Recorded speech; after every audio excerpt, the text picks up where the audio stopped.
သားတွေကလည်းသူဟာနဲ့သူတော့ရှိတယ်အကိယတဲ့မွဲတာမဟုတ်ဘူးတဲ့တောရွာဘုန်းကြီးတွေကတရားစစ်မီးမရှိတဲ့အခါကျတော့ဟုတ်လားမီးစက်ကလေးဝယ်ပြီးတော့မီးထွန်းတာပေါ့လေမီးလေးလင်းတော့ဟုတ်တယ်လို့ထင်ရ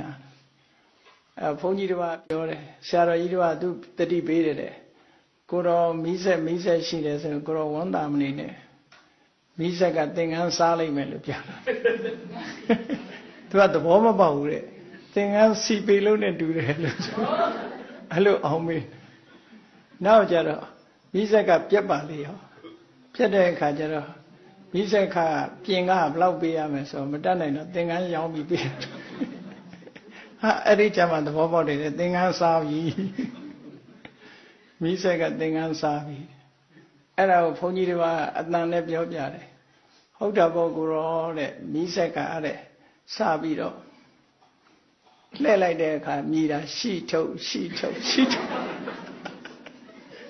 တာတွေထုတ်ခိုင်းအတော်လေးလှည့်တဲ့အခါကျထုတ်ရှိမရှိထုတ်ခိုင်း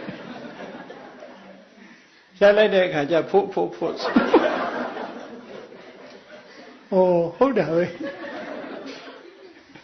သူတန်တဲ့သူကရှိထုတ်ကလာပြီးတော့နောက်ထုတ်ဖြစ်တော့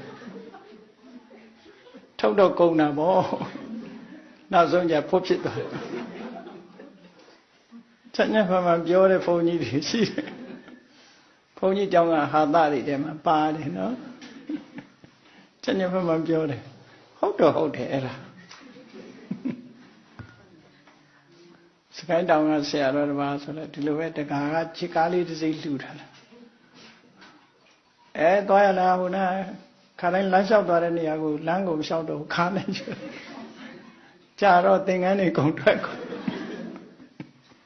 ရှားသမားတွေလည်းသင်္ကန်းတွေကားထဲရောက်ကုန်တယ်ဟုတ်တယ်